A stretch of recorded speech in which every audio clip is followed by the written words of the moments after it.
La Cafetera es un programa de radio que se financia gracias a las aportaciones de los oyentes. Si te gusta el periodismo que defiende y sientes que te acompaña, hazte mecenas y ayúdanos. Infórmate en radiocable.com/mecenas. Buenos días, Resistencia. Me llamo José y vivo en Mallorca, aunque soy de origen granaíno. Y bueno, tras casi un año escuchando el programa, he decidido hacerme mecenas porque soy un defensor a ultranza de la libertad. Y bueno, como bien dice Fernando, a menudo todos podemos cambiar las cosas con pequeñas acciones, ¿vale? Así que bueno, una sociedad libre es una sociedad bien informada.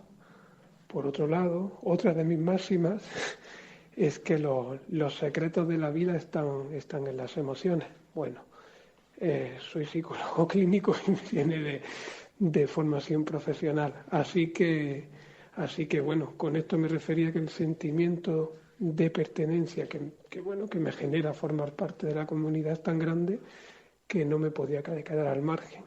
Nos seguimos escuchando, familia. Un abrazo.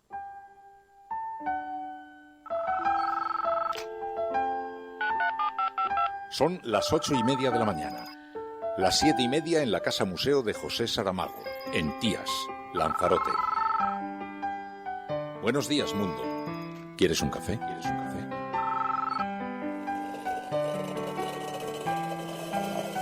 En el programa La Cafetera de Radio Cable. En una entrevista en Radio Cable. Durante 20 minutos en Radio Cable y dice todo lo que van a escuchar. Esta mañana en La Cafetera de Radio Cable. Radio Cable, que ha conseguido una auténtica primicia, ha entrevistado esta mañana y ha conseguido situar esa entrevista y lo que le ha dicho en los titulares de todos los digitales. La Cafetera. Dirige Fernando Berlín. Con María Navarro. Votiamo la risoluzione per appello nominale nel suo insieme. Il voto è aperto. Avete votato tutti? La votazione è chiusa. La risoluzione è approvata. Es un placer anunciar que el Parlamento Europeo reconoce a Juan Guaidó como legítimo presidente interino de Venezuela. Para respaldar y acompañar el ultimátum que le diera la Unión Europea a Nicolás Maduro Moros y empezar a hablarle muy claramente a la Fuerza Armada y dar algunas órdenes precisas. Va a ingresar y a ordenar que ingrese la ayuda humanitaria. Llamo a la Fuerza Armada Nacional Bolivariana a una gran renovación, a una gran revolución militar de la moral, de la doctrina, del ejemplo, para garantizar que nuestro territorio nunca sea tocado por la planta insolente del imperialismo norteamericano. Venezuela es el abismo social, económico, institucional y nacional. Cientos de muertos, miles de prisioneros y torturados y más de 3 millones de exiliados. El legítimo presidente de Venezuela, el presidente constitucional, es Juan Guaidó. Y eso es lo que vemos en el gobierno de España. Pedro Sánchez necesita la respiración asistida de los independentistas, también de los populistas de Podemos y la abstención de los batasunos para seguir gobernando. Y la única alternativa es el Partido Popular, que puede llegar a alianzas, como se ve aquí, con constitucionalistas cuando ejercen como tal el PSC, o alianzas con Ciudadanos, o alianzas con todos los partidos que lo que quieren es una España unida. Hay un comunicado de su equipo, está perfectamente al día de sus obligaciones fiscales. Saldrán cositas de estas en los próximos meses, pero no hay ninguna duda sobre la integridad moral del señor Pepe Fernández y será el próximo alcalde socialista de Madrid. Eso es lo que algunos esperamos. Tenemos que responder al mandato que nos dice la gente en Vista Alegre 2, unidad, unidad y unidad, y que tenemos que hacerlo porque ahora mismo hay una amenaza muy fuerte, que es que la extrema derecha, ese pacto de la vergüenza que bien conocemos en Andalucía y que ya conocemos cuáles son sus medidas programáticas, se instale en todas partes. Es decir, el despacho de un buque es la previa autorización administrativa que debe recabar todo buque para hacerse a la mar o en general para emprender la navegación. Esta autorización de salida la otorga la Administración Marítima, como ya he dicho, y en concreto el capitán marítimo.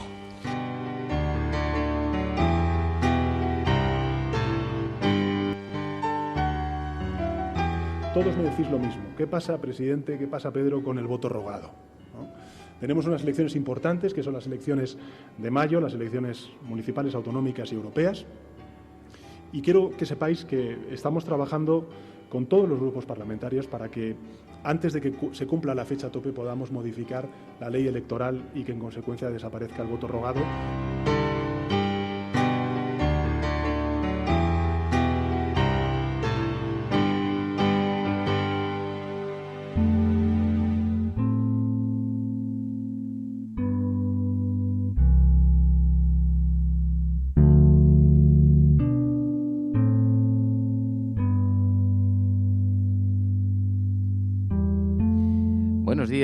Buenos días, cafetera. Apenas han pasado unas horas desde que se anunció la posible candidatura del entrenador de básquet, Pep Hernández, a la alcaldía de Madrid por el Partido Socialista. Solo han pasado unas horas y, sin embargo, la picadora de carne en la que se ha convertido en la política ya ha comenzado a funcionar. En este tiempo hemos sabido que el prestigioso entrenador de baloncesto tiene una sociedad a través de la cual facturaba actividades comerciales derivadas de su imagen. Y también han aparecido vídeos en los que apoyaba públicamente a Rajoy y al PP frente a Zapatero o el PSOE. E incluso hemos visto a una entrenadora que le ha acusado de haberse dirigido a ella de forma machista y despectiva hace 30 años. Hace 30 años que hasta Martes y 13 eran machistas, pero ahí lo tenemos. Es difícil saber cómo van a impactar estas noticias en el nuevo expediente político del entrenador, pero sin duda se convierten en todo un síntoma y en un mensaje de advertencia también para quienes pueden insinuar aspiraciones políticas. Su fichaje, por otro lado, ha tenido un gran impacto en términos de marketing, porque de momento el PSOE se ha asegurado de que se hable de ellos hasta en los diarios deportivos, lo cual no es poca cosa. Y paralelamente no dejan de aparecer testimonios que elogian tanto la forma de ser del entrenador como sus extraordinarias cualidades. Pero es cierto, sin embargo, que su fichaje ha abierto también un debate público en las redes sociales. A Pepu Hernández no se le conocía militancia o ideología política, entre otras cosas porque en el mundo del deporte generalmente se han cuidado siempre muy mucho de enseñar filiaciones. Y por eso algunos hoy se preguntan, ¿fichar a alguien tan ajeno a ese mundo? ¿A dónde va la política? Se ha convertido tanto en objeto de consumo que necesita de fichajes mediáticos. ¿Trasciende hoy la política a los partidos y a la ideología? Es evidente que el entrenador tiene muchas cualidades, no le faltan, sobre todo en el manejo de los egos de un equipo, pero hoy muchos se preguntan, ¿es eso suficiente en política? Porque no se le ficha como secretario de organización, sino como posible representante público y como la persona que tendría que decidir, por ejemplo, entre dar una partida presupuestaria a un colectivo, aunque la tabla de Excel del presupuesto lo desaconsejase. Porque eso es la política. Obviamente no es la primera vez que ocurre algo parecido y mucho menos en el entorno de Pedro Sánchez, pero a la vista de los primeros disparos, lo que sí nos lleva a pensar es que el sistema lanza importantes advertencias a quien se inclina por dedicarse a la noble actividad de la política y de lo público, y le dice que se lo piense bien, pues tienes más futuro haciendo animales con globos. Esta es la apertura del programa de radio La Cafetera de hoy, 1 de febrero de 2019, y si lo estás escuchando, eres la Resistencia, y no estás sola.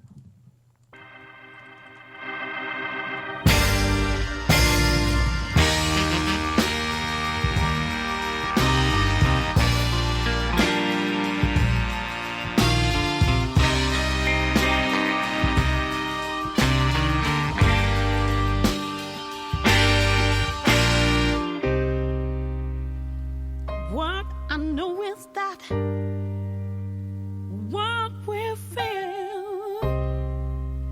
is all I need.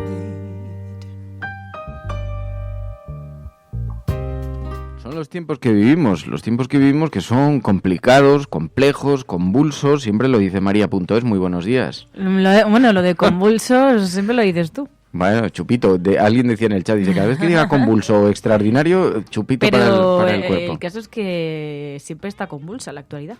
Además es que no hay semana de descanso. En estos días de nuevo vuelve a irrumpir en el tablero político Cataluña. Tenemos hoy, parece que está previsto el traslado de los presos a Madrid, de los presos catalanes, de los políticos presos, y el juicio tiene que empezar en los próximos días. no sabemos, parece que iba a empezar el día 5, parece haberse retrasado hasta el día 12 y entonces se especula, dicen que el juez está intentando atarlo todo para que Europa después no pueda tumbar el juicio, pero puede coincidir con periodo electoral. Ahora veremos que hay alguna portada que apunta en este sentido, lo cual haría retrasar las conclusiones del juicio. No sabemos muy bien qué consecuencias tiene eso para la vida de los políticos que están presos, ni para el independentismo, ni para el terremoto social que todos sabemos en que se convierte este asunto. Pero además Venezuela en el epicentro también de la polémica nos viene acompañando en los últimos días, ahora lo vamos a repasar y hoy es viernes, hablaremos de prensa internacional, la forma en la que los medios internacionales hablan de nosotros en sus páginas, lo haremos de la mano de Pilar de la Peña y después la película favorita de María.es, Expedición Felicidad. Me encanta tu ironía. Joder, pero que lo he dicho sin mala, no voy a decir nada, ya no hablo, ya no respiro. No. A ver, no me ha disgustado, pero bueno. No te ha gustado mucho, pero bueno, no me ha emocionado mucho. Ahora cuando llegue Pilar vemos a ver qué tal le ha parecido. Lo que pasa es que lo que sí que vamos a hacer hoy va a ser una cosa. Vamos a hablar con una persona. ¿Sabéis que el documental cuenta la experiencia de una pareja que decide alquilarse un autobús escolar y marcharse a recorrer Estados Unidos, atravesar Estados Unidos, desde Canadá hasta México? Y pasan por lugares increíbles, la fotografía es muy bonita, más allá de la historia, que es un poco naif, y en esto vamos a coincidir todos seguramente. A mí me ha gustado, me ha entretenido, pero no más allá, no tiene más esto. Pero nos va a permitir hablar de cómo viajamos a día de hoy, cómo entendemos la felicidad, y todo eso lo vamos a colocar sobre la mesa para lo que necesitamos vuestra ayuda. 627-002-002. Pero vamos a hablar con alguien, porque Enrique, que es oyente de este programa, nos llamó y nos dijo: oye, yo tengo unos amigos que tienen un autobús reconvertido. Hoy primero fue un camión de muebles y tienen un autobús reconvertido en vivienda y con el que han estado viajando por África. Así que les vamos a pegar una llamada para que nos cuenten también su experiencia, porque más allá del documental, que no es más que una excusa para poder charlar sobre los viajes y la vida y la felicidad y todo eso, pues también vemos algunas experiencias parecidas, sobre todo que le estamos dando ideas a .es, que está buscando un viaje para recorrer el planeta. Inventarte cosas. Pero que sí es verdad, cuéntalo todo. O sea, aquí estamos en familia, nos lo contamos todo.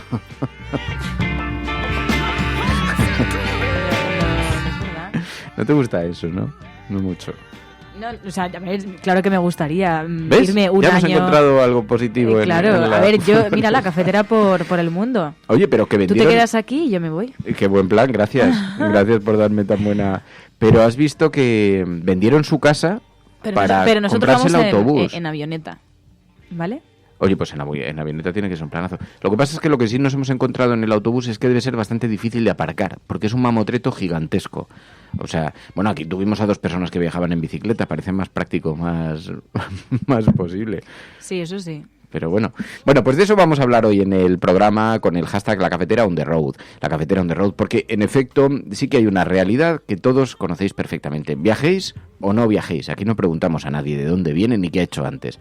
Pero lo que sí coincidimos es que cuando tiene algo de mágico eso de llenar el coche de maletas, mirar hacia adelante y tirar sin rumbo ni destino con este tipo de música, además que escuchamos nosotros aquí, música folk o música indie, hacia adelante, siempre hacia adelante. Así que por eso el documental pues nos parecía que tenía sentido. Luego ya cada cual pues sacará conclusiones sobre si le parece bueno o malo o medio pensionista, pero esto lo podéis ir dejando en el 627 002 002 627 002 002.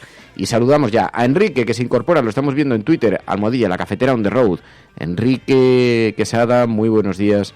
Enrique, también Tineviera, muy buenos días. También Angélica Llamera, buenos días, camaradas, dice Angie. Filosofía, Marelka y Elisa, Graznando, Break the Rules, El Kiwi, El Tuerto, Isabel, Figueroa, tantas personas que se incorporan a esta hora al programa a través de, como digo, las redes sociales, y les vemos ya utilizando ese hashtag en Twitter. Escuchas La Cafetera, si lo estás haciendo, eres la resistencia, formas parte de algo y no estás sola.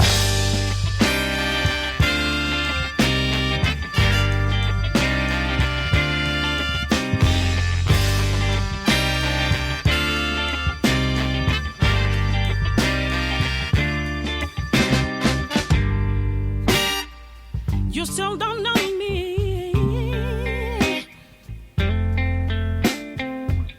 Bueno, pues vamos a ver cómo hoy recogen en las portadas de los periódicos el análisis de actualidad. Después hablaremos ya, podremos comunicarnos con esta experiencia tan interesante sobre ruedas para dar paso a la prensa internacional y después al análisis del documental en sí, que es otra batalla. Pero hoy en las portadas de los periódicos vemos mucho Venezuela y en El País dan alguna clave que nos permite comprender un poco también el cambio de postura de el gobierno de España con la situación de Venezuela. Dice que el periódico El País en su portada que Trump exigió a España, a nuestro país y a la Unión Europea romper todo diálogo con Maduro. Estados Unidos adelantó al gobierno de Sánchez que Guaidó se disponía a proclamarse presidente interino y que Washington lo iba a reconocer. Dice que la administración Trump está presionando a España y al conjunto de la Unión Europea para que reconozca al líder de la Asamblea Nacional de Venezuela, Guaidó, como presidente del país y rompa todo canal de diálogo con el gobierno de Maduro.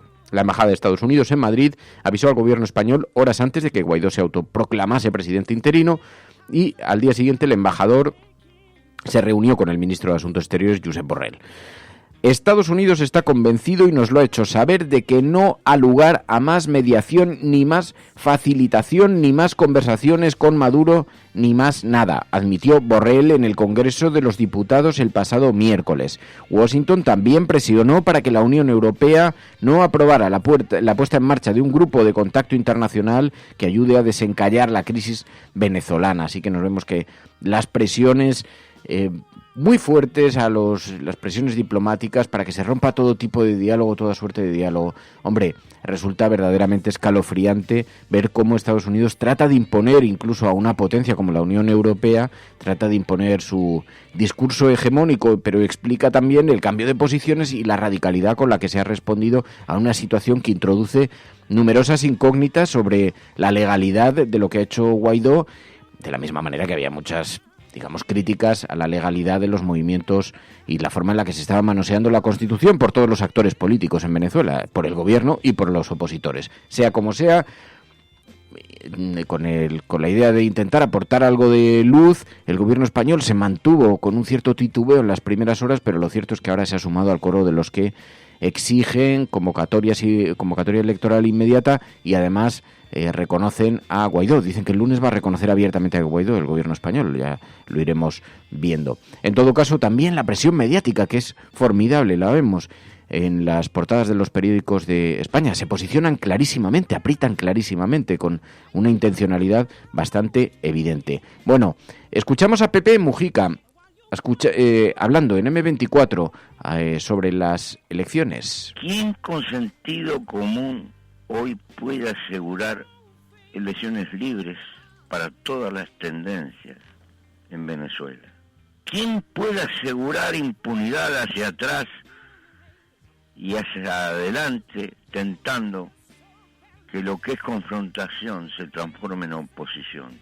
Esa magia podría ser solo con una especie de junta ejecutiva donde estuvieran todas las tendencias, pero fuertemente monitoreada y garantizada por Naciones Unidas.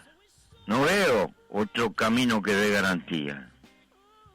Naciones Unidas con su Consejo de Seguridad comprometido y con firmeza. Sin embargo, nada de esto podrá acontecer, porque Europa no está participando en esta región. Pudorosamente da la impresión de lavarse las manos.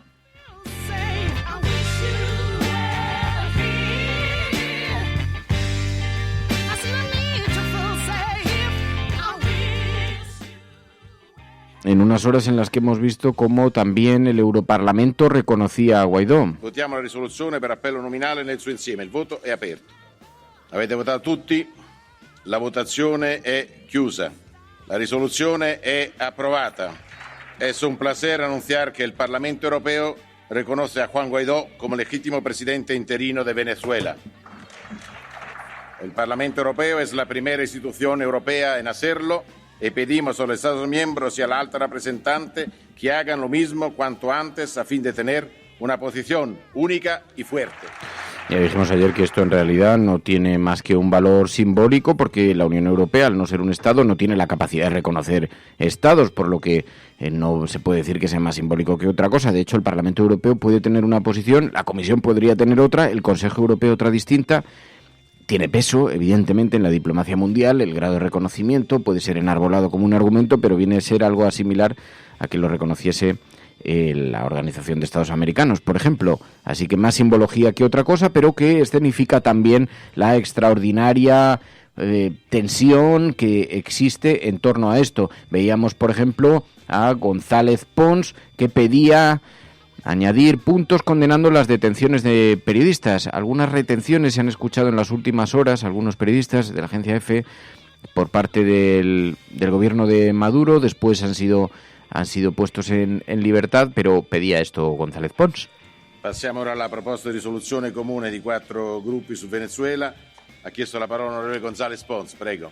Porque todos creemos que la libertad de información es la vida misma de la democracia. Por eso, de acuerdo con el resto de proponentes de la moción conjunta, solicitamos que se añada un nuevo punto después del punto 4, un punto 4 bis, que diría: condemns the detention of journalists covering the situation in Venezuela and calls for their immediate release. Muchas gracias.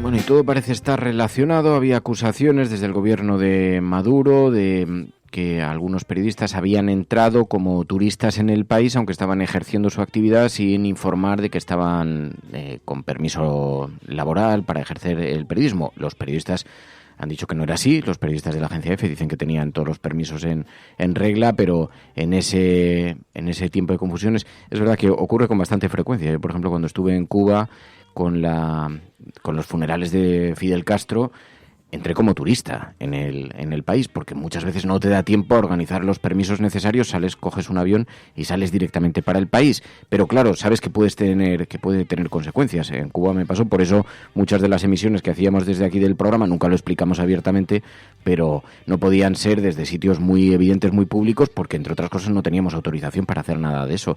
Lo que pasa es que sí que teníamos intención de informar, y a veces no es más que un mero trámite, pero en lugares así donde la presencia de la policía y del Estado es tan extraordinaria, pues entonces muchas veces no te da tiempo y tienes que tomar una serie de cautelas. Dicen los periodistas de la agencia EFE que no era el caso. Había otros periodistas que parece ser que sí lo ha sido, pero no ha sido el caso de ellos. En todo caso, en toda esta confusión no hace más que incrementar la tensión y añade un nuevo elemento. Mientras tanto, hemos visto Juan Guaidó da varias entrevistas a medios nacionales, a medios españoles. Les interesa muchísimo la posición de España y les interesa mucho la imagen que proyecta España, entre otras cosas porque se considera que España es la puerta de entrada a la Unión Europea. Y hoy Guaidó concede una entrevista al periódico La Razón. Preparen las maletas para volver, le dice a sus compatriotas que residen actualmente en España. Dice el nuevo líder venezolano, según el periódico ABC. Todavía no hay tal nuevo líder, pero según el periódico ABC, promete a sus compatriotas que pronto podrán regresar a un país y, entre comillas, democrático y lleno de oportunidades. Han sido las palabras de Juan Guaidó. Pero sí le hemos escuchado también en las últimas horas. Tenemos al país un plan de desarrollo articulado por muchos sectores. Y lo tercero, seguimos y seguiremos en las calles el día sábado para respaldar y acompañar el ultimátum que le diera la Unión Europea a Nicolás Maduro Moros y empezar a hablarle muy claramente a la Fuerza Armada y dar algunas órdenes precisas. Va a ingresar y a ordenar que ingrese la ayuda humanitaria. Es prioridad para nosotros desde el Parlamento, desde las competencias que nos da el 233, que ingrese la ayuda. Depende de ustedes. Así que ese es el mensaje del sábado. En las próximas horas verán detalles de los puntos de concentración. Así que, bueno, esto es lo que hoy se refiere a Venezuela, aunque como digo, en la portada también del ABC, portada del País, portada del periódico El Mundo, portada del periódico La Razón, también portada en La Vanguardia, lo vemos también en Está mirando a ver si, pero el periódico de Cataluña no lo lleva, por lo menos de forma muy, muy evidente, y también en un montón de medios internacionales, aunque en España, paradójicamente, ahora le vamos a preguntar a Pilar sobre eso, porque paradójicamente desde España también vemos, así como incluso frente a la prensa anglosajona, frente a la prensa norteamericana, en España hay una evidente intencionalidad en los titulares de las portadas. No sucede así en la mayor parte de los medios de comunicación de todo el planeta.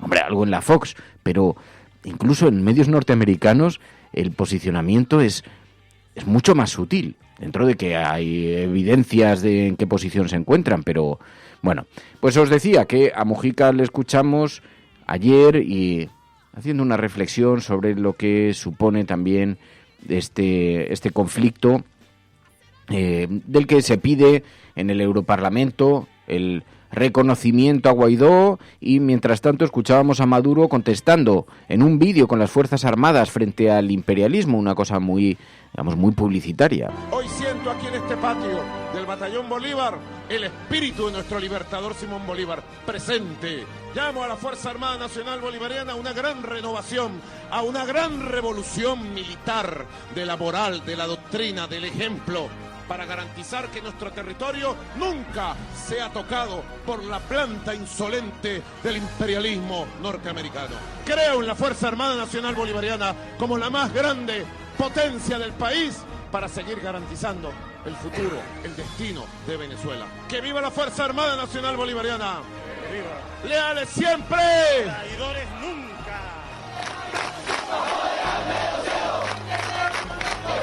Ahí, la verdad es que no se le escucha con mucho entusiasmo a las Fuerzas Armadas, escuchad. ¡Viva la Fuerza Armada Nacional Bolivariana! ¡Viva! En fin, esto era una pequeña maldad escuchando el vídeo, pero es verdad, hay una extraordinaria tensión y mucha preocupación sobre en qué puede derivar este conflicto. Bien, mientras tanto, esto en lo que se refiere a todo lo relacionado con Guaidó, que ayer denunció que la policía entró en su casa poco antes de presentar ese llamado plan de transición, y su suegra y su hija de 20 meses estaban en su casa y allí se presentó la policía. Esto ha tenido una cierta repercusión y hoy es portada en el periódico El Mundo. Bueno, mientras tanto, dice el periódico El Mundo, hablábamos antes en la introducción sobre la irrupción en política de Pepu Hernández, el ex entrenador de básquet que anunció su salto a la política madrileña. Tendrá que pasar los procesos internos que tenga que pasar en el Partido Socialista, pero como sabéis esto ha tenido una gran repercusión. Hoy en la portada del Mundo el PSOE apoya que Pepu usara una sociedad para poder pagar menos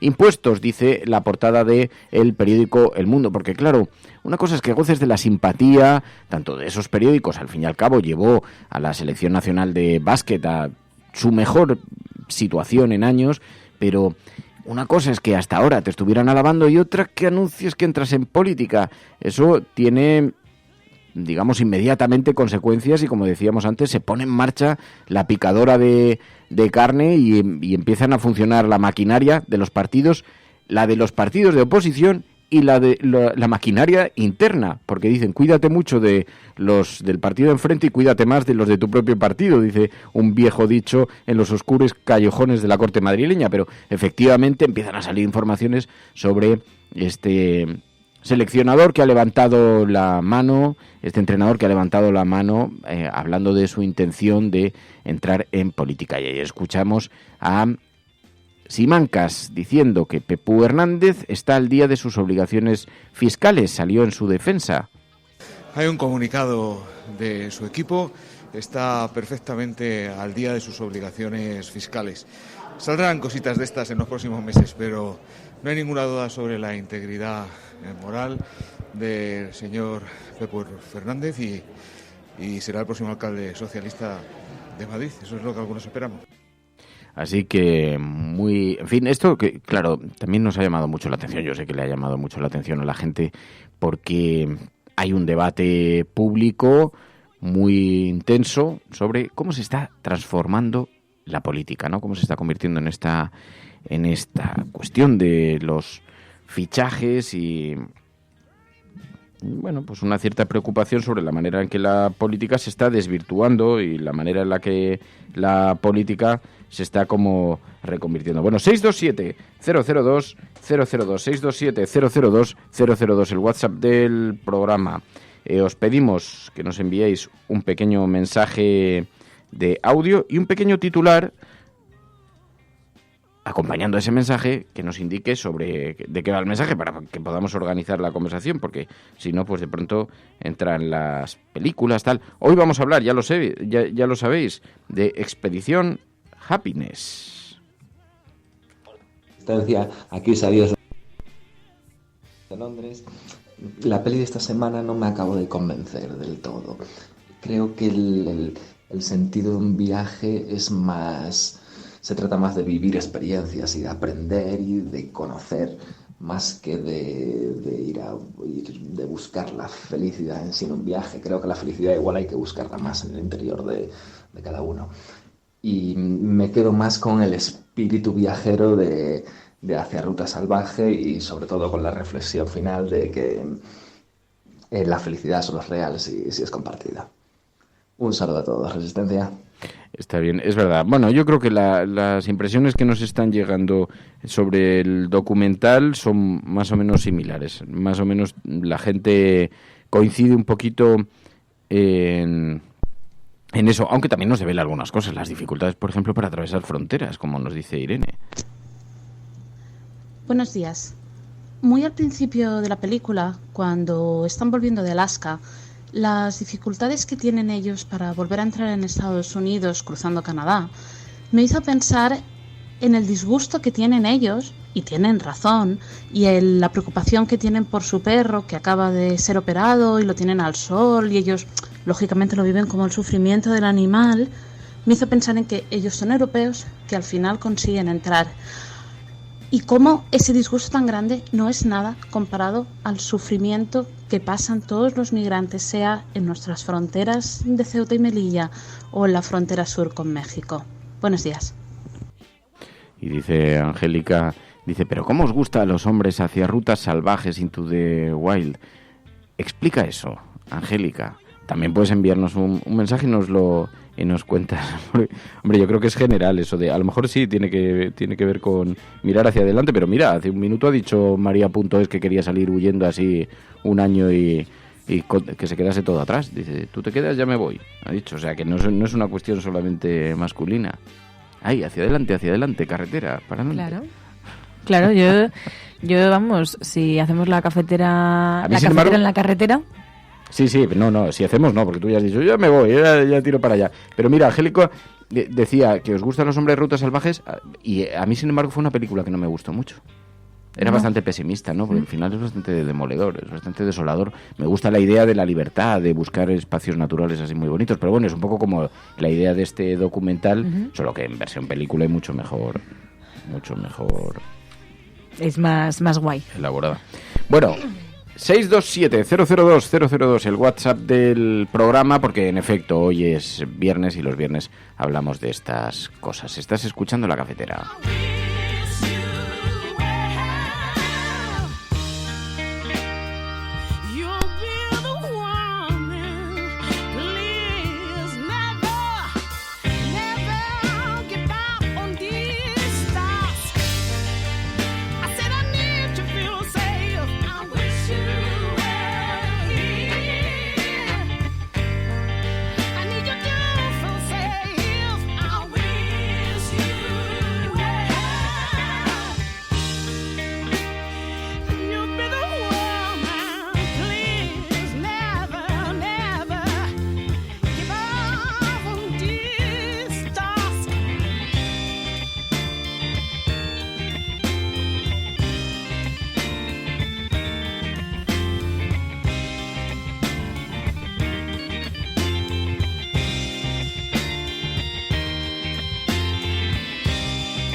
Bueno, yo os lo estábamos anunciando hoy, que es un día en el que vamos a tratar esta película, Expedición Happiness, la historia de una pareja que decide rehabilitar un autobús escolar y viajar en él y atravesar Estados Unidos. Y claro, estábamos hablando sobre este tema y Enrique Quesada, oyente del programa, nos dijo, oye, es que yo conozco un caso en España que hicieron una cosa prácticamente similar, muy parecida, estuvieron recorriendo el mundo en un autobús y en un autobús reconvertido, y fue a principios de los años 80, si no me equivoco. Josu, muy buenos días. Sí.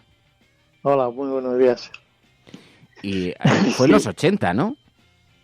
Sí, bueno, realmente habíamos empezado a viajar por los alrededores por motivos deportivos, hacíamos esquí de fondo, viajamos bastante, y luego íbamos al Pirineo, a Alpes, y veíamos a gente, sobre todo a gente de Holanda y de Inglaterra, que cogían autobuses y se iban para la India, para Turquía en los tiempos hippies. Y decíamos, bueno, pues si ellos van, ¿por qué no intentamos hacer algo parecido? Y eso fue en el año 80, y luego los siguientes 20 años los pasamos viajando con un autobús por el mundo. No continuamente, o sea, no sin venir a casa, sino haciendo viajes en Europa, África, América. Así fue. ¿Has visto este documental, Expedición Happiness, que es la historia de una pareja que hace con una experiencia parecida? ¿Lo has podido ver? ¿Lo conocías? No la he visto, pero ahora ya tengo ganas para verla, claro. Bueno, no sé si te va a gustar mucho. Aquí la audiencia no parece que haya mucha sintonía con el documental, pero sí nos gustaba la propuesta de viaje, porque hicisteis igual, reconvertisteis completamente el interior del autobús. Sí, lo que hicimos, bueno, un primer viaje en autobús fue desde Tolosa a Nairobi, en el año 80, saliendo aquí el 80, llegando allí el 81, con un autobús viejo de línea, un Pegaso Comet. Aquel autobús quedó allí en Kenia, y entonces pensamos en acondicionar un camión de mudanzas como si fuera una autocaravana gigante para 20 personas, donde podíamos dormir, comer, había mesas para viajar, para leer, biblioteca, y así empezamos a viajar lo que era el norte de África desierto, y luego Europa hasta Noruega, Cabo Norte, hasta que el año 89 decidimos mandarlo en un barco a Halifax, a Canadá, y allí hicimos, bueno, pues 6 o 7 veces, pues desde la costa atlántica al Pacífico, del Pacífico al Atlántico, Alaska, Florida, y poco a poco fuimos entrando en Centroamérica y cruzamos en barco desde Panamá a Colombia y nos fuimos poco a poco por toda Sudamérica hasta Ushuaia. Pues fueron 20 años de 800.000 kilómetros, pues por todo el mundo. Habéis recorrido todo el mundo. Y el autobús podía alojar el camión a 20 personas. 20 personas que habían dentro. Bueno, ¿Cómo disponíais las camas? O sea, como era en tienda de campaña, sí. O saco. Bueno, para alguien que conozca las caravanas, las autocaravanas de hoy en día, donde el confort es máximo, muchas veces el confort de una autocaravana puede ser mayor que el del domicilio de alguien en casa. Los dos veníamos del mundo de la montaña, pues de la tienda de campaña, de dormir en cualquier sitio, en una furgoneta vieja. Entonces, bueno, el nivel de comodidad que nos exigíamos era menor, y el nivel de confort que la gente pedía también era mucho menor, ¿no? Bueno, íbamos un poco como, no como gitanos, pero bueno, también luego había autobuses así. Por ejemplo, en California había uno que se llamaba Green Tortoise, que era la tortuga verde, que hacían viajes por los parques de Estados Unidos. Y bueno, nosotros nos encontramos con no mucha gente, pero con algunos que hacían cosas parecidas, ¿no? Y bueno, a nosotros no nos llamaba tanto la atención porque ya llevábamos media vida en aquello, pero bueno. ¿Y cuánta gente ibais a los viajes? Pues íbamos entre 18 y 20 personas. O sea, que montabais auténticos grupos y lo que organizabais era un poco el alojamiento allí y las piezas, pero vemos manejar un camión de estos. Una de las cosas que veíamos en el documental es que, claro, no es nada fácil. Por ejemplo, para entrar a las ciudades, al final, pues no deja de ser un automóvil muy grande, ¿no? Claro, en ciudades, en puentes. Nuestro autobús tenía 4 metros de alto, 11 de largo. claro, teníamos que mirar en las calles que entráramos, que no nos lleváramos ningún cable de tranvía por delante. En otros sitios el problema era las pistas demasiado estrechas o barro o nieve. Bueno, pues claro, no es lo mismo viajar en asfalto que viajar en pistas, no es lo mismo viajar en Costa Rica, que puede llover todos los días, a viajar en Atacama. Entonces nos íbamos amoldando a cada país que visitamos y a la gente que nos encontrábamos. ¿Y estuvisteis cuántos años haciéndolo? Porque ya no lo hacéis, ¿no? ¿O sí? Bueno, estuvimos desde el 80 hasta el 2002. Aquel autobús quedó luego en Chile, en Santiago. Hicimos una donación a un orfanato que recogía niños de la calle.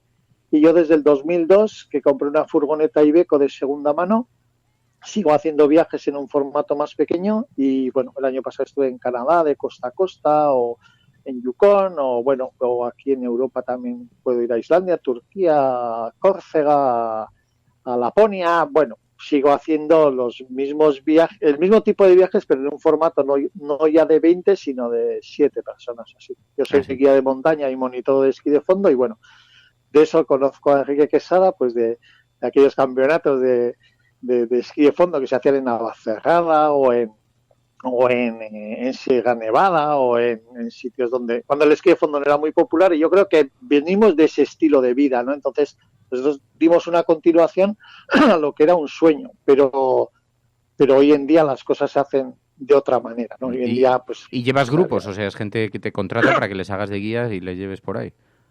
Sí, bueno, casi todos son conocidos o amigos de conocidos. Un grupo de 7 no es un grupo muy numeroso, y entonces puedo hacer, bueno, hago trekkings de montaña también en Nepal y en Alpes, pero más viajes sobre ruedas donde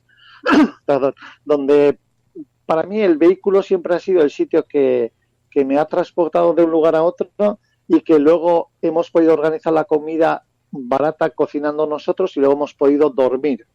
Entonces, llevar todo lo que uno necesita encima, desde los libros que le apetece leer hasta la comida que va a cocinar y el saco de dormir donde va a dormir, pues eso es abaratar mucho el tipo de viaje, ¿no?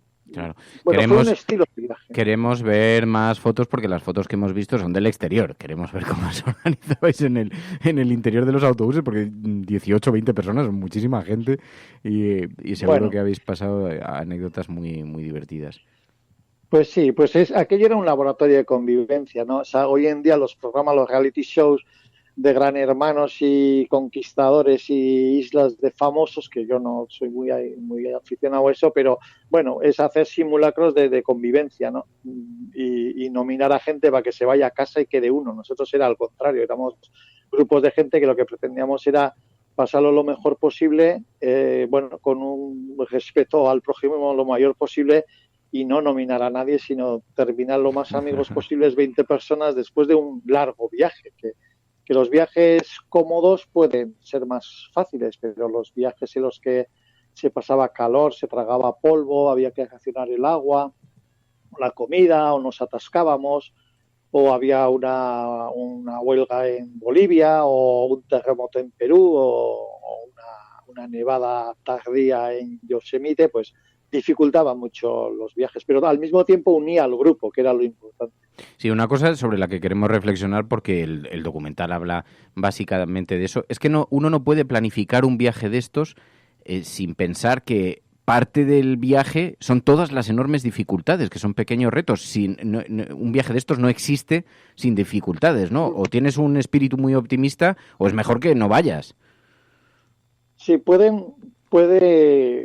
se pueden suplir algunas cosas. Uno puede tener tener muchos recursos para salir de cualquier apuro, porque tiene pocos medios y muchos recursos, digamos, de chapuzas, de mecánica, de decisiones, ser muy resolutivo.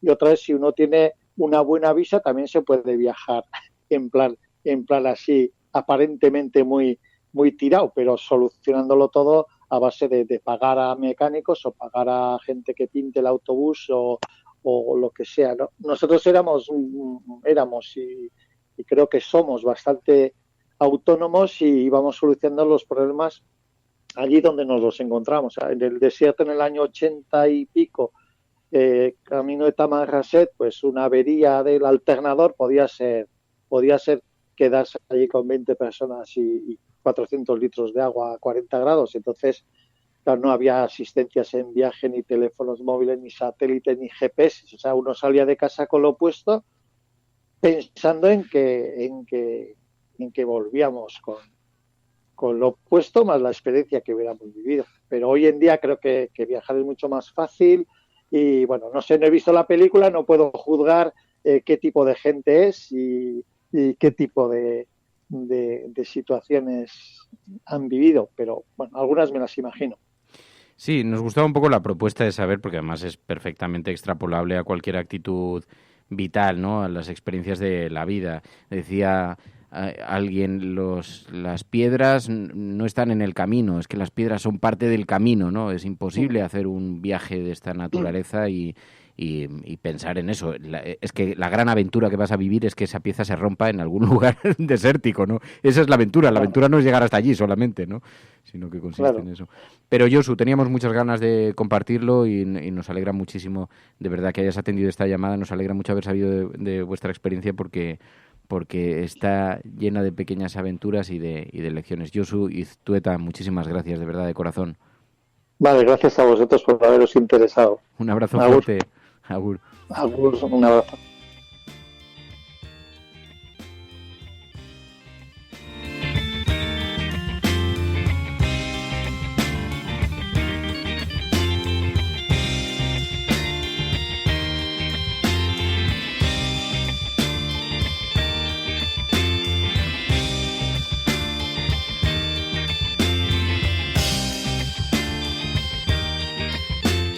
Bueno, pues vamos a hablar ahora enseguida con Pilar sobre este asunto, con Pilar y con María. Analizaremos la película, pero también primero vamos a sobrevolar la prensa internacional. Podrán decir todos los periódicos del mundo lo que quieran.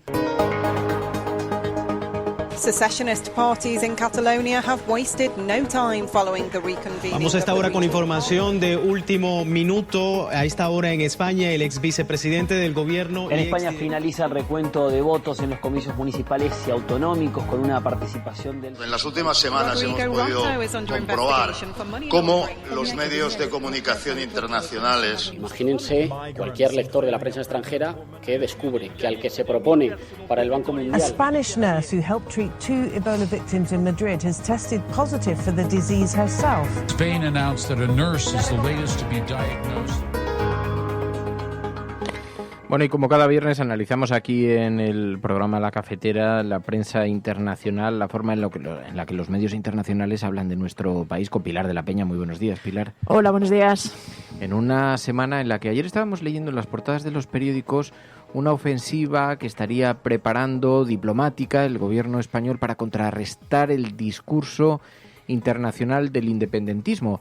Claro, se explica probablemente porque estamos asistiendo también a algunas entrevistas en medios de comunicación internacionales precisamente por algunos independentistas, ¿no? Sí, es verdad, hay una ofensiva, no sé si llamarlo ofensiva, pero es verdad que desde el bando independentista la mayoría de los líderes han recibido visitas, los que están encarcelados, visitas de periodistas extranjeros, han dado entrevistas.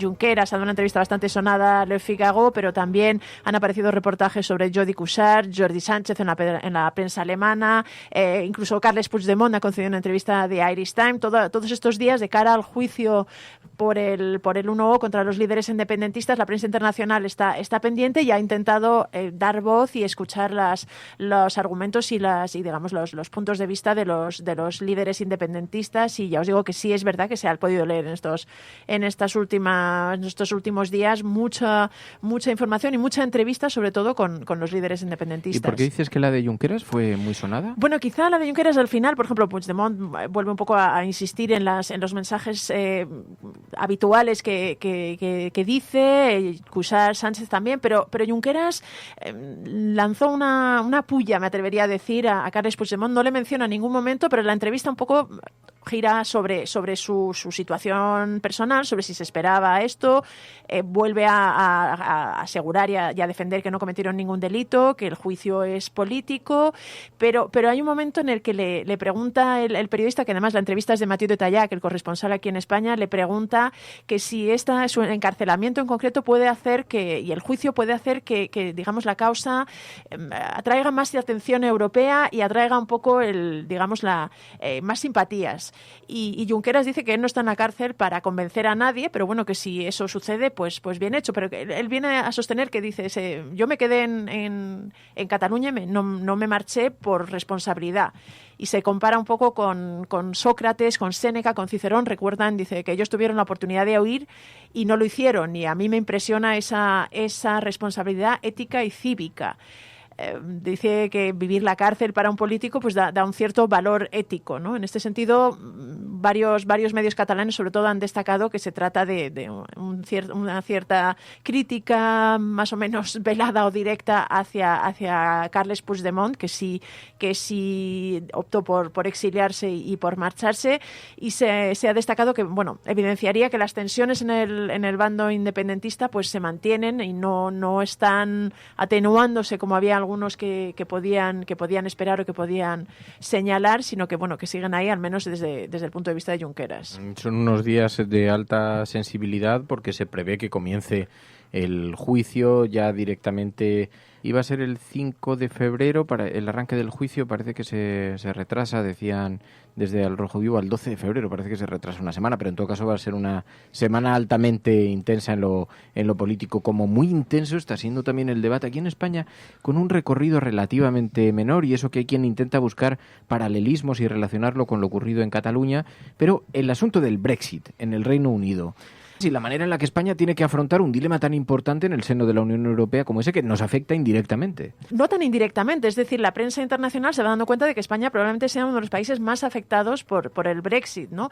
Es verdad que hay tal incertidumbre, tal nivel de tensión con respecto a esto. En esta semana, pues Theresa May ha conseguido el respaldo del Parlamento para abrir una supuesta renegociación del Tratado de Salida con la Unión Europea. La Unión Europea le dice que no.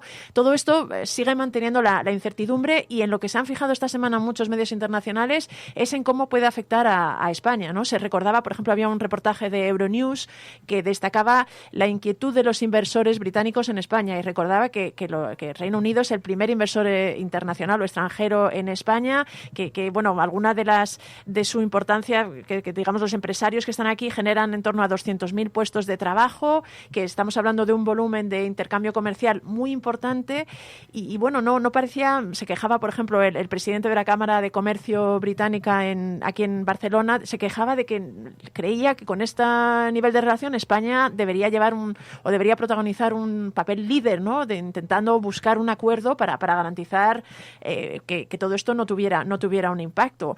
Varios medios internacionales también han destacado cómo los expatriados británicos les puede afectar. Algún medio británico también destacaba que si todos esos expatriados dejan de poder vivir en los países de la Unión Europea, y en España en concreto hay 300.000, y vuelven a Reino Unido, eso también iba a ejercer una presión bastante importante sobre las arcas y sobre el sistema británico, especialmente el sistema de salud, ya que muchos son por ejemplo, jubilados. También había habido medios como Bloomberg que se han fijado en algunas empresas concretas que les va a afectar, cómo están reaccionando, y por ejemplo hablaba de las bodegas, ¿no? De la industria del vino, cómo de momento está tomando medidas para intentar protegerse del efecto Brexit que ya dan por seguro. Y por ejemplo hablaba de cómo varias bodegas de Rioja están enviando vino extra, están aumentando los stocks de cara a un posible Brexit sin acuerdo. Todo esto en medio de la incertidumbre más absoluta que reina en casi todo el continente sobre lo que va a pasar. La incertidumbre y también una cierta incredulidad de que se esté llegando a este punto, ¿no? Lo hablaba hace unos días con un corresponsal británico, con Graham Keeley en The Times, y decía que ya le había parecido que desde España había cambiado la manera de mirar al Reino Unido de todo esto, ¿no? Es verdad que la gente se sorprende de que se esté llegando a este punto. Hay quien dice que puede ser también parte de la estrategia negociadora de Reino Unido para intentar arrancar más de lo que ha conseguido, lo que Europa le está dispuesta a darla.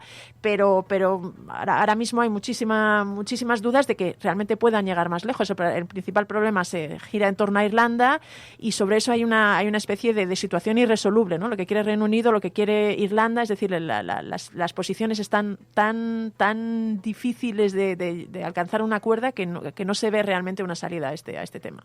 Otro de los protagonistas de la semana ha sido Podemos, con la fractura interna que ha supuesto la salida de Íñigo Errejón, y han alcanzado los medios internacionales también. Sí, y la semana pasada ya lo comentamos, que varios se habían hecho eco, y en esta semana me llama la atención un artículo de Le Monde, que lo firma su corresponsal aquí en España, Sandrine Morel, que directamente considera que Podemos está al borde de la implosión, ¿no? Dice que el tema de Errejón es verdad que repasa un poco, digamos, el cierto declive que desde algunos análisis se ve, con el que se vea o se asocia a Podemos, ¿no? El hecho de las disputas internas, la pérdida de apoyo, las divisiones, pero lo que destaca la corresponsal es que en concreto la crisis provocada por Íñigo Errejón no tiene parangón en la historia de Podemos, y es una seria amenaza y puede terminar convirtiendo al partido más en un lastre que en una herramienta para alcanzar el poder. Hay bastante en fin, unanimidad en que ese análisis, en que según cómo se resuelva este asunto, el hecho, por ejemplo, de que hubiera al final una lista alternativa a Errejón en Madrid, que podía ser bastante peligroso y bastante dañino para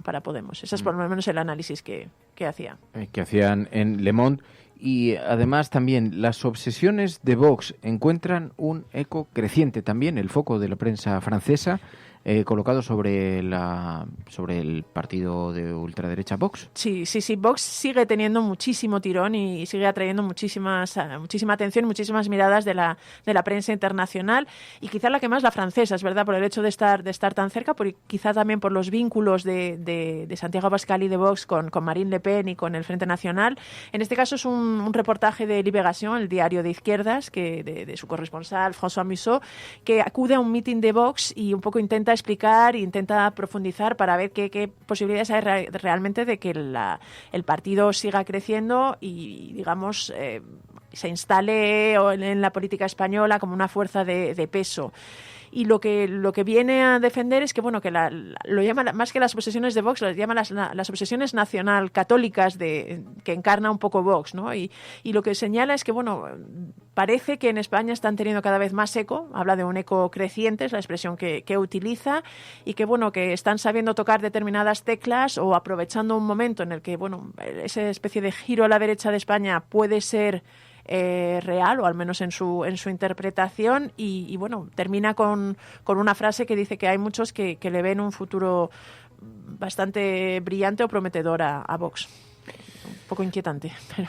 Pues sí, y luego también, claro, además en unos días en los que la política internacional también está convulsionada en noticias que no están relacionadas con nuestro país. Entiendo que ha habido del Brexit, ya hemos hablado, tiene mucho protagonismo en la prensa en estos días, en los medios internacionales, pero claro, la situación de Venezuela, que se encuentra en una situación muy compleja, muy complicada, al borde del conflicto civil, ha tenido mucha repercusión en los medios internacionales. Lo tuvo desde que Juan Guaidó se proclamó presidente, y lo ha seguido teniendo sobre todo porque no se ve una solución a la crisis, y existe el temor a que realmente termine con un conflicto violento, ¿no? El propio José Mújica hablaba de que se oían muchos tambores de guerra sobre Venezuela, y alertaba un poquito del riesgo de esa especie de cuerda de la que están tirando dos bloques geoestratégicos a nivel mundial, unos, digamos, sosteniendo, aunque no con una fuerza tremenda, a Nicolás Maduro, y otros a Juan Guaidó, ¿no? Al final,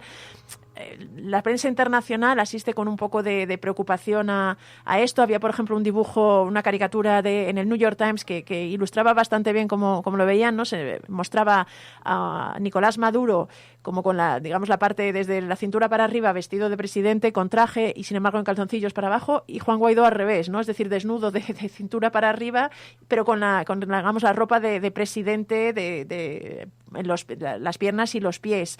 Existe esa idea de que esta bicefalia tiene que llevar a algún lado, pero no se ve muy bien por dónde puede tirar. La posición, entiendo que los medios norteamericanos tienen una mirada muy directa y se habrán posicionado muy claramente, pero ha sido así. Por ejemplo, aquí en España hay un posicionamiento muy evidente de la prensa respecto a Juan Guaidó.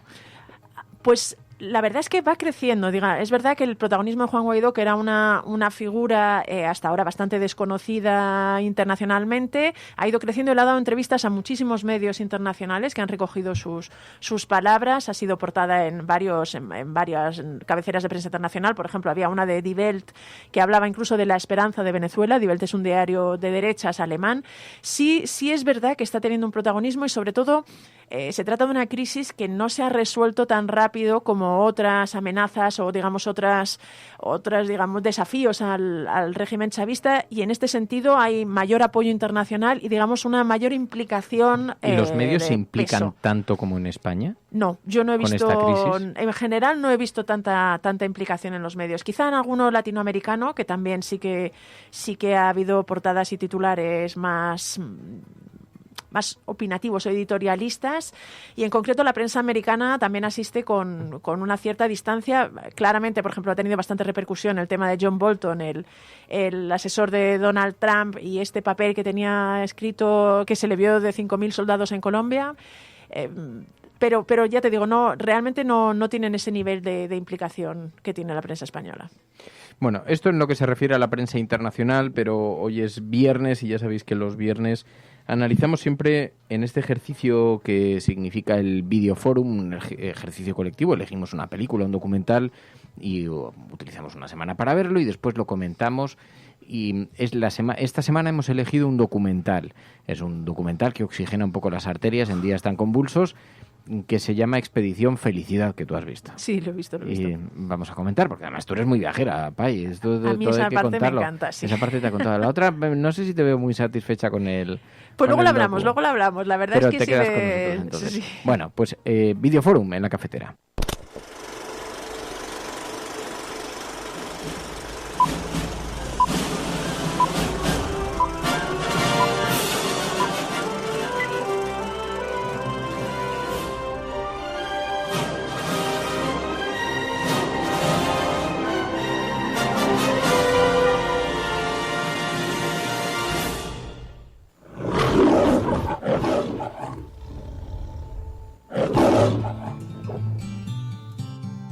She loves to travel and turns all her experiences and influences during her trips into new songs.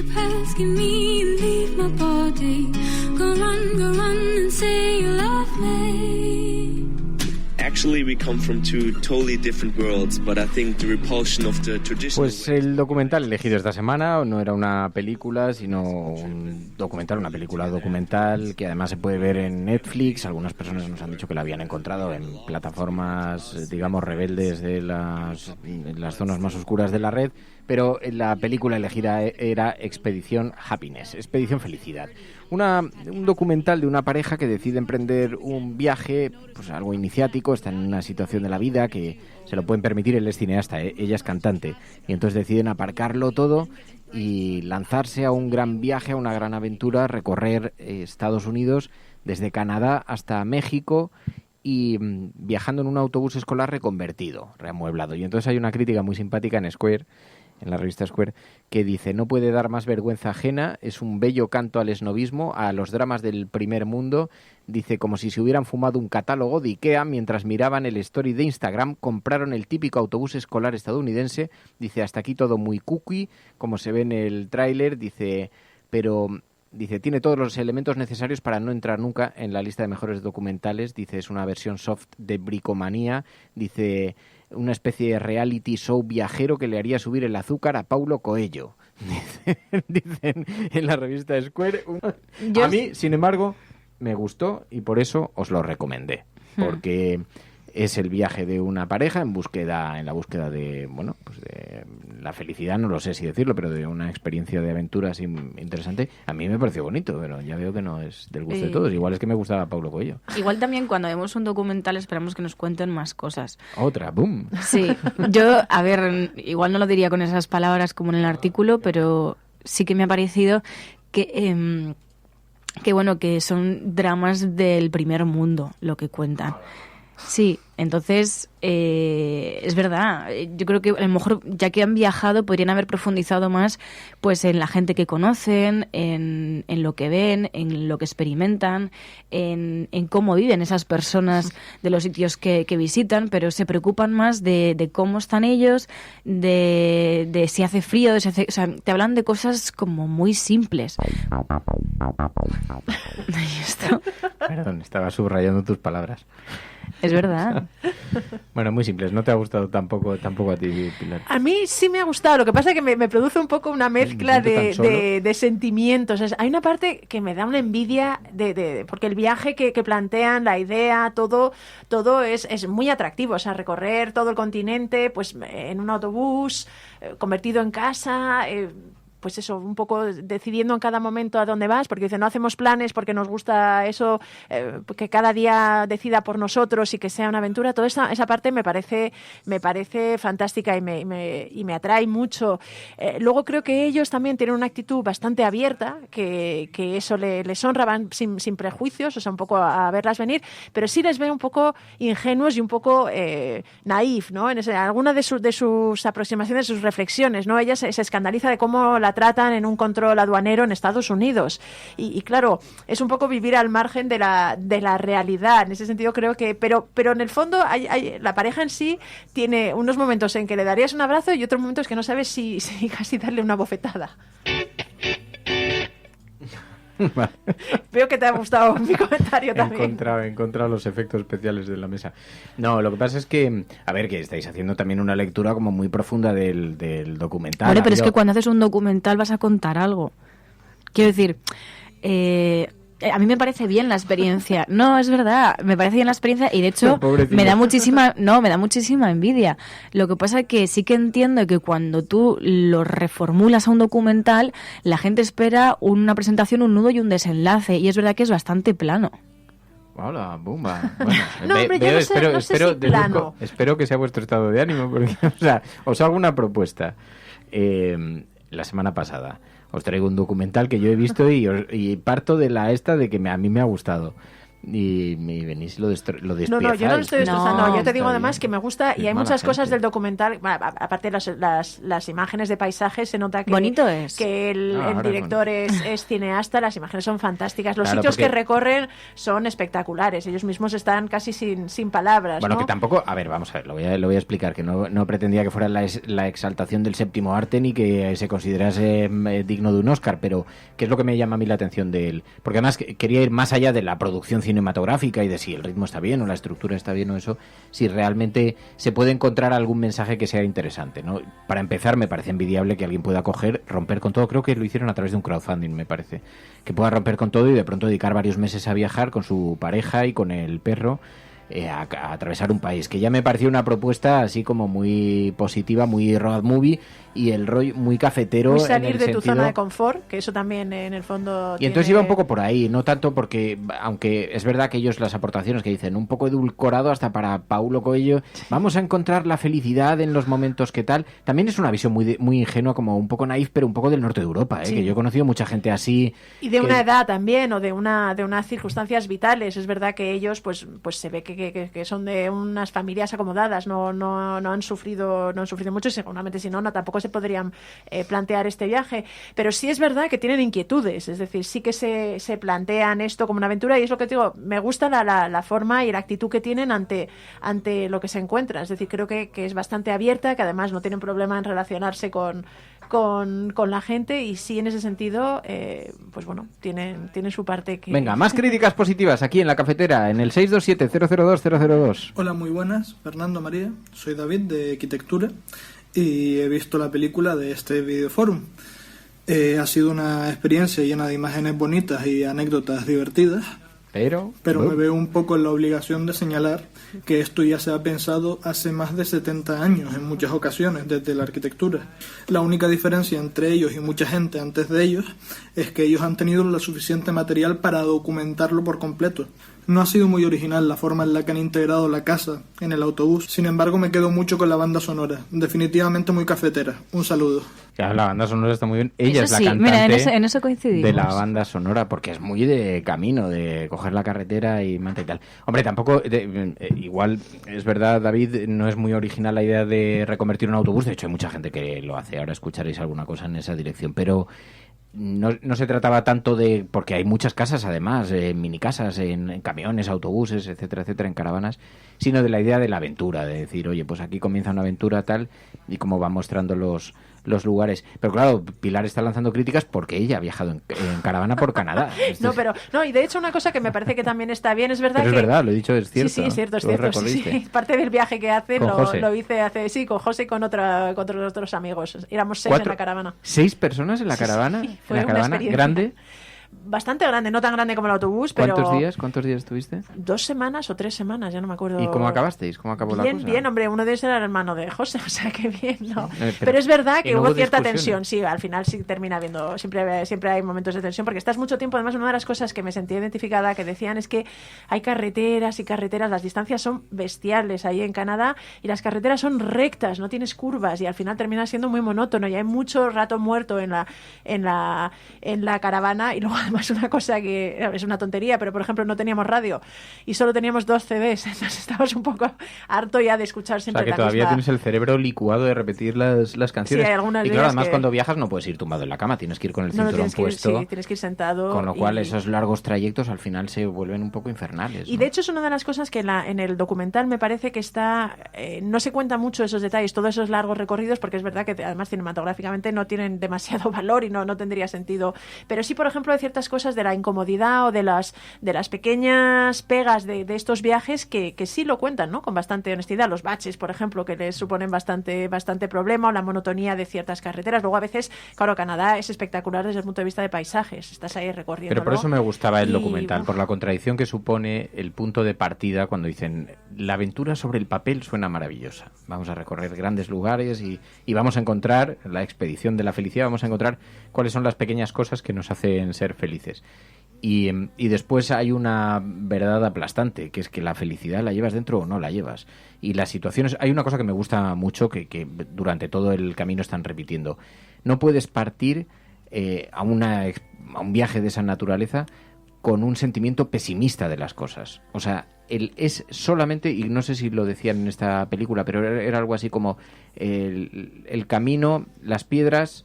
no son dificultades en el camino, son parte del camino. No puedes iniciar una aventura de esa naturaleza, y es una cosa perfectamente trasladable a la vida, pensando que no te va a ocurrir nada malo, porque el primer día se les cae el depósito al suelo, el segundo día les paralizan el autobús, el tercer día...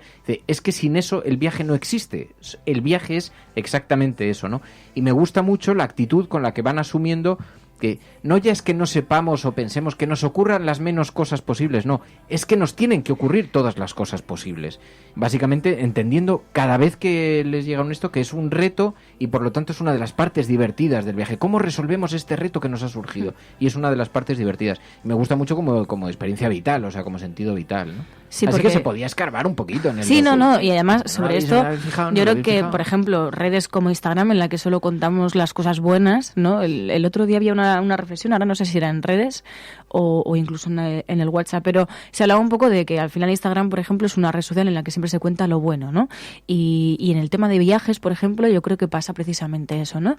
Se han ido a tal sitio y les ha ido genial, no han tenido ninguna pega, han ido a todos los sitios que pensaban ir porque no han sufrido ningún tipo de imprevisto.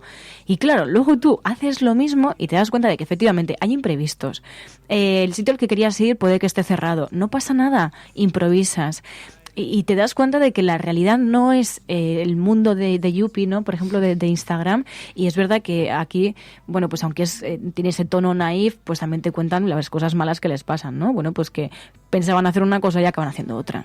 Es que yo creo que, de hecho, el tema del viaje a veces está enfocado desde una perspectiva un poco bajo mi punto de vista, o por lo menos yo me lo planteo, equivocada. Es decir, viajar no es ir a 15 sitios donde están los 15 monumentos y tal, sino es muchas veces ir y es el camino.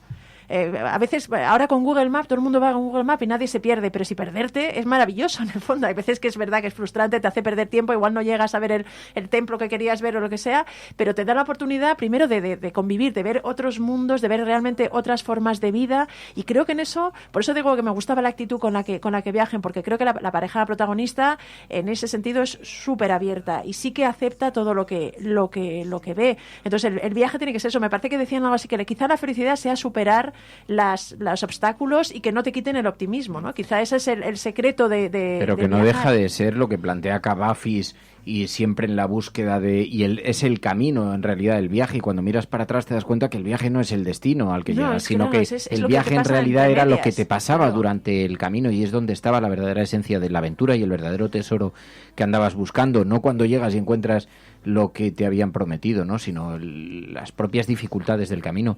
Pero a mí me gusta la actitud de ellos, y me gusta también porque hay mucho contraste entre el arquetipo español dogmático, yo lo sé todo es así, y esa visión que llamáis naif, que puede ser como ingenua de las relaciones con los demás, que ellos se van encontrando, de pronto conocen un día a un narcotraficante en México que les enseña la finca donde tienen un tigre y los tíos están flipando, pero les ves amabilísimos hasta con dos personas que conocen también en México, con las que se van a tomar jalapeños, y entonces les ves como acogiendo todo con muchísima apertura de mente, y a mí eso me gustaba, porque digo, es que luego da gusto conocer a gente así, y lo ves muchas veces cuando conoces de pronto a alguien que viene del norte de Europa y sales a cenar y de pronto ves que lo miran todo con unos ojos, mientras que nosotros vamos protestando con el no sé qué. Bueno, no vas a generalizar, Fer.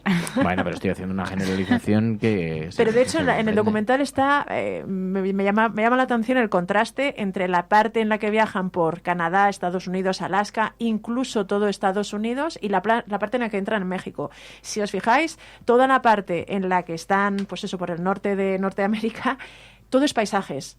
Apenas salen otras personas, apenas tienen contacto con otros seres humanos. En cambio, en la parte de México, todo es el contacto humano, es probar las comidas. De hecho, en la primera parte salen cocinando en la caravana. Una vez que entran en México, parece que dejan de cocinar.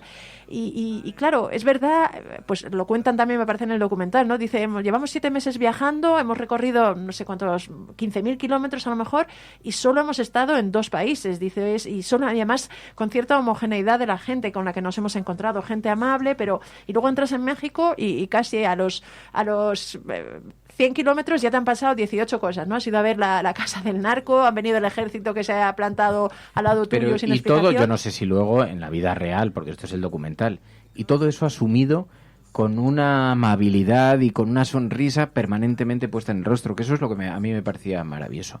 No os burláis, pero yo quiero conocer a la gente así. Yo ya he decidido dejar de relacionarme. Mira, lo contaba Emilio Duro, lo tengo aquí porque era una crestomatía que usábamos algunas veces. ¿Irías con un pesimista a la luna? Veréis que hay gente, ya sabéis, quien hables de lo que hables, él no está de acuerdo. ¿Lo conocéis? Ya sabéis quién ha venido aquí, la comida floja. No sé, le das café, el café no me gusta. Le invitas la convocatoria, el logo no me gusta. O sea, hay gente que no le gusta nada en la vida. ¿Me entendéis? Y entonces, lo que os voy a pedir es que esta gente ni la toquéis. La mala suerte se pega. Dice la NASA, cuando tienen que enviar un tío a la Luna, no miran inteligencia, tienen que ser ingenieros aeronáuticos brillantes. Pero lo que deciden a un astronauta a otro es el coeficiente de optimismo. ¿Tú te imaginas ir de aquí a la Luna con un pesimista?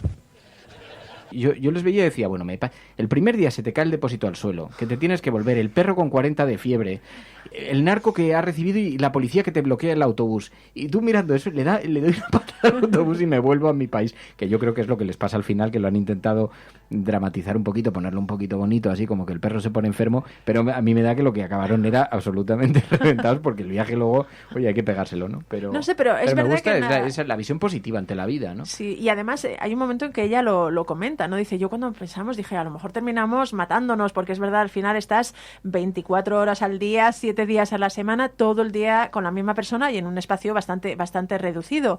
Y de hecho es un gran test para la convivencia, para las relaciones personales, vivir una situación así. Recuerdo que había, por ejemplo, un consejo que daba Bill Murray, el actor, a una pareja, ¿no? Dice, si realmente antes de casarte, todas las parejas deberían hacer un viaje muy intenso en el que las cosas salieran mal, porque ahí es cuando realmente conoces a alguien y se sabe si puedes congeniar y puedes convivir y afrontar la vida. Entonces, en eso yo sí que coincido contigo, Fer, para variar. Me voy a sentir un poco menos solo. 627-002-002. El WhatsApp del programa. Más críticas positivas. Buenos días, cafetera. Acabo de ver la película Expedition Happiness y me gustaría comentar 3 puntos. El primero, que me lo ganó con mis experiencias en mis viajes, es la practicidad. Me parece un error absoluto elegir un autobús para hacer un viaje como ese. Eso es verdad.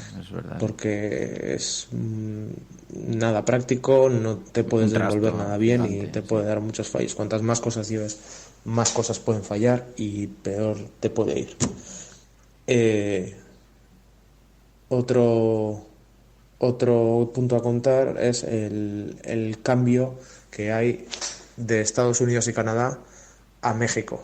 Se ve absolutamente según cambian de frontera. Al principio evitan ciudades, naturaleza, quieren estar solos y tal, y según entran en México, entran en las ciudades, conocen a gente, a pesar de la barrera del idioma, ¿no? Y las comidas también se nota. Al principio siempre comen en el autobús, luego, o lo que muestran por lo menos, que siempre están comiendo fuera. Supongo que el precio también tendrá bastante que ver, pero siempre están comiendo fuera. Y por último, la conclusión, ¿no?, que supongo que todo el mundo verá, es que no es nada fácil tener una vida nómada y pues eso, que hay que tenerlo muy claro para tener una vida así, sin la tranquilidad que tienes de tener una casa y demás. Pues nada, un saludo, Resistencia. When so many things go wrong, you kind of start to question why you're traveling in the first place, because we weren't happy anymore at all. It's part of traveling, though, I guess, and we learned that maybe happiness is to get over something like that, not to lose your optimism and pick yourself up again. That really helped us to appreciate the smaller things and get back into a routine again. Bueno, a lo mejor es verdad que tiene ese aspecto así de a lo Paulo Coelho, ¿dónde está la esencia de la felicidad? Bueno, pues la esencia de la felicidad. Pero lo que sí que parece es que es verdad que no consiste, la esencia de la felicidad, desde luego, no está en que no te surjan problemas, porque problemas le surgen a todo el mundo, pero que paradójicamente hay gente que se declara feliz o la ves mucho más optimista, mucho más sonriente en unas situaciones absolutamente dramáticas, y sin embargo otras personas que tienen todos los ingredientes para ser felices y disfrutar y los ves con una amargue alucinante encima. Así que algo de eso tiene real, ¿no? Y también, oye, pues hay un pequeño aprendizaje en eso. Más allá de que, bueno, no es efectivamente el culmen del cine, este documental, ¿vale? Lo puedo aceptar, pero a mí me ha gustado. No lo yo pasé un buen rato creo, y no, lo tomasteis final sin vinito, yo me senté con un chatito de vino. Claro, igual es eso. Sí. Igual es que no lo hemos visto en las condiciones que había que verlo. Pero bueno, sí que es verdad que bueno, esa conclusión es eso. bonita, ¿no? De bueno, pues al final la felicidad está en uno mismo y en cómo valores las cosas que te rodean. No está en irte de viaje, aunque es verdad que todo ayuda, pero está sobre todo pues en la gente que te rodees, en el optimismo que te rodees y sobre todo el trabajo que tú hagas para ser feliz, porque al final también es una tarea que tienes que ir trabajando y intentar ser lo más feliz posible en todos los entornos, porque al final la persona perjudicada eres tú si no eres feliz, ¿no? Y yo creo que en eso sí que es verdad que bueno, esa puede ser una de las reflexiones que nos traslada este documental. Pero yo creo que viajar sí, es decir, yo creo que la lección también es eso, que salir de tu zona de confort, salir de tu rutina, te ayudan y te abre otros mundos y te abre la posibilidad de conocer a otra gente, de conocer otras realidades, de ver cómo viven otros, incluso para valorar lo que tú tienes. Yo en ese sentido creo que sí que aboga por eso. También hay una parte en la que dicen la dificultad, que es al principio te parece muy emocionante y muy atractivo que cada día vaya a pasar algo diferente, que nunca sepas lo que vas a hacer. Pero luego empiezas a echar de menos una cierta rutina. Eso también, la gente que ha viajado también lo Bueno, lo mi sabrá. hermana le preguntaron y dijo que no le habían porque echado nada de menos. Tu Se hermana fueron- hizo un viaje con su su chico gigantesco de varios meses recorriendo creo que un fueron 4 meses, fueron por distintos países del mundo. Y el otro día, me acuerdo porque el otro día estábamos con amigas y entonces una de ellas le preguntó y le dijo, oye, ¿no habéis echado de menos las cosas rutinarias? Y dice, no. Dice, por ejemplo, no has echado de menos tu cama, ¿no? Tener un sitio fijo, ¿no? Al que acudir. Y dice, no. Dice, me he sentido muy a gusto. Dice, también es verdad, cuando te planteas un viaje tan largo, también hay días que dejas simplemente pues para estar, pues sentada frente a la playa leyendo un libro, hacer cosas cotidianas a lo mejor, simplemente pues estar viendo una película, ¿no? Que no te fuerzas a estar haciendo continuamente cosas que harías en vacaciones, ¿no? Pero no echaba de menos la rutina y eso me sorprendió. Sí. Y para viajar en pareja también tienes que tener una pareja con la que coincidas en, digamos, que tengas similares visiones sobre cómo se viaja y para qué se viaja y qué tipo de viajes hacer, porque si no, claro, dices, hay parejas que son el sol y la luna. No, pero a veces los viajes es eso, son las experiencias que tienes y no tienen que ser grandes cosas, pueden estar eso, ser leer un libro en la playa o quedarte un rato observando el paisaje desde la habitación de tu hotel o simplemente perderte por alguna callejuela de un barrio, pues un barrio muy normal, pero que por algún motivo te engancha, o la fiesta, ¿no? En la película, cuando llegan al Día de los Muertos en México, hay muchísimas cosas que son atractivas y de las que puedes disfrutar y de las que puedes aprender, además. Pero también creo que a lo largo de... que yo creo que intentamos, cuando nos vamos de viaje, hay veces que caemos en el mismo nivel de estrés que tienes a lo mejor entre semana, ¿no? Y entonces quieres vivirlo todo a la misma velocidad que lo vives en tu vida diaria. Y dices, es que no puede ser, te vas 15 días o te vas una semana. Claro, con la dificultad de que lo tienes que concentrar todo en una semana, que es muy complicado. Y entonces yo creo que tienes el chip metido en la cabeza de un ritmo frenético y entonces no sabes disfrutar de la tranquilidad y a lo mejor también, y en esto hago autocrítica, por eso a lo mejor tampoco he disfrutado tanto el documental, ¿no? Porque es verdad que tiene un ritmo pues bastante pausado y a lo mejor esa era la idea, ¿no? De un viaje tranquilo, un viaje en el que vayas valorando pues la compañía, la serenidad, la tranquilidad, que es algo que ahora mismo no valoramos en absoluto y que no forma parte de nuestras vidas. Pero a mí, claro, en esto yo ya sé que hay muchas formas de entender los viajes y entender la vida, pero a mí una cosa que me parece muy inquietante es esa gente que dice, voy a viajar, pero luego me reservo unos días para estar descansando. O sea, mis vacaciones consisten en 5 días de viaje y 2 en la playa para descansar del viaje. ¿Pero qué clase de viaje has hecho tú? ¿De sufrimiento? Bueno, esos son los viajes de toda Europa en 3 días. Que les hace a veces que ven a algunos americanos dice, ve a toda Europa en 3 días. Y dices, o como los grupos de japoneses que veo yo por aquí por las calles, por el centro. Que salen a las 5 de la mañana y que han visto Toledo, Segovia y Madrid en el mismo día. Y dices, sí, a mí ya que vas a los sitios tienes que conocerlos y me gusta conocerlos. Y luego es eso, disfrutar de los sitios, de la gente, de las cosas que no solo de ir a ver la pirámide del Louvre o la Torre Eiffel, sino a lo mejor perderte por los alrededores sin o visitar algunos bares también, ¿no? Por ejemplo, y no sé si una ciudad o un pueblo o un parque natural tiene algo más que lo que veas en las fotos y muchas veces nos cegamos en hacer esa foto para luego ni siquiera volver a verla porque se queda en el móvil y ahí pues sí, hemos tenido 200 fotos en el móvil pero no hemos disfrutado de ese momento. Yo creo que en eso tendríamos que reflexionar. A mí más que nada porque a mí me pasa, ¿no? Bueno, yo creo que en el documental lo que hacen es fijarse en esas cosas, sí. Por eso dicen, las pequeñas cosas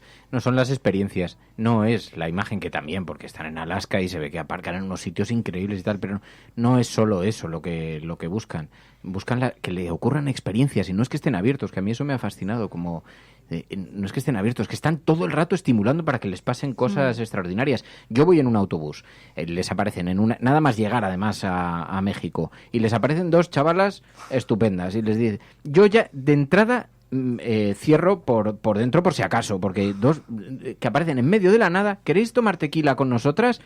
Pues mira, no me fío mucho, aquí en México, que no son nada desconfiados, que eso me sorprende. Y les dicen, vais a ir a ver la fábrica de mis primos, que está ahí en México profundo, y dices, hombre, no sé, que sí, que se dedican a cosas así, jaja. y resulta que son uno de los narcotraficantes esos. Y dices, hombre, no daba muchas garantías la propuesta. Pero ¿no te ha pasado están alguna abiertos vez? a todo. Claro, Que por dices, eso, claro, es que si lo hubiese bueno es desconfiado eso. de esta persona, no Jamás hubiese la vivido habría esta gran conocido. experiencia, ¿no? Claro. A mí nos pasó algo, no voy a dar muchos detalles porque tampoco es plan de contarlo, pero sí que hay veces que pasan, ¿no? Y entonces, pues si vas a un grupo de amigos, entonces hay una persona que no conoces a lo mejor y te ofrece un super plan, ¿no? Y entonces dices, bueno, pues nos lanzamos. ¿Qué puede pasar? Bueno, si pasa algo somos muchas personas, ¿no? Pero, y luego, cuando ya has vivido esa experiencia que te ha ofrecido esa persona desconocida y desinteresadamente, dices, ostras, es que si hubiese desconfiado de esa persona, me hubiese perdido una de las experiencias que voy a recordar toda mi vida. Y de hecho la reflexión la hace Eso el chico, sí. el Félix, el protagonista. Hay un momento que se les cae el depósito otra vez del agua y están en México, no hablan idioma, no tienen nada cómo arreglarlo, y llega un camionero y les dice que no habla inglés, pero dice seguirme.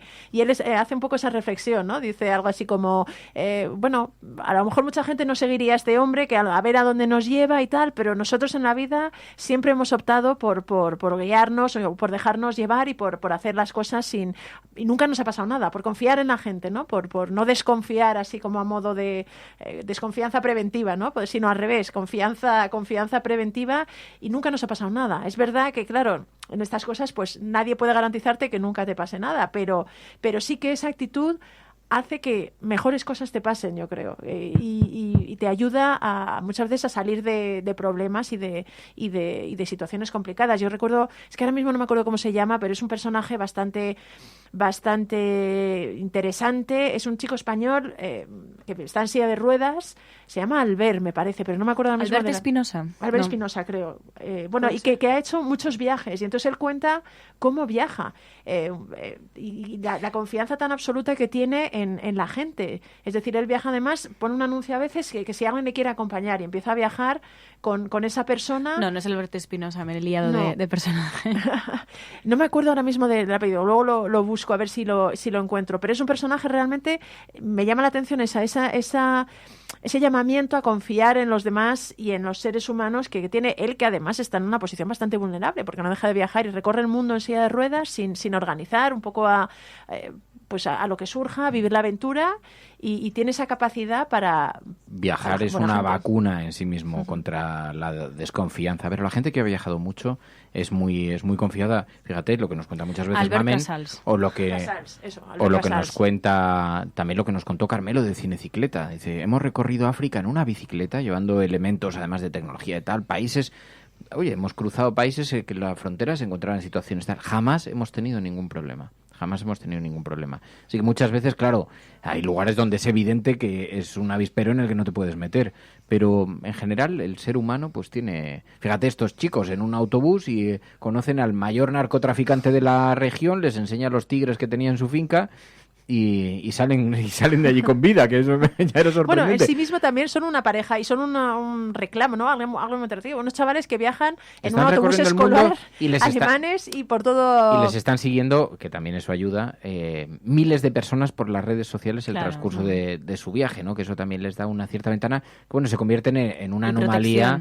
Y claro, y protegida por tantos espectadores. No sé si protección, ¿no? Si alguien quiere desvalijarte, o en algunos sitios se me ocurre, por ejemplo, si hubieran viajado también a lo mejor por Colombia, en la época más peligrosa de Colombia, o hay sitios donde eso no es una gran protección realmente.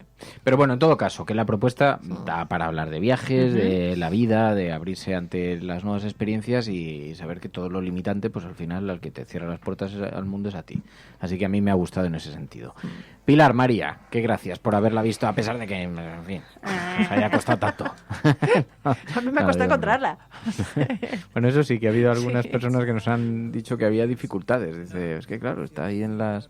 Pero bueno, ¿qué vamos a hacer? No todas pueden estar a disposición de todo el mundo, porque no siempre fluyen, no siempre circulan por las redes sociales, los oscuros callejones de la red. Gracias, Pilar María. A vosotros. Bueno, volvemos el lunes aquí en La Cafetera con más cosas, con más experiencia, porque esto es La Cafetera y si lo estás escuchando, eres la resistencia y no estás sola, allí donde estés. Buenos días, buenas tardes o buenas noches. La Cafetera es un programa de radio que se financia gracias a las aportaciones de los oyentes. Si te gusta el periodismo que defiende y sientes que te acompaña, hazte mecenas y ayúdanos. Infórmate en radiocable.com/mecenas.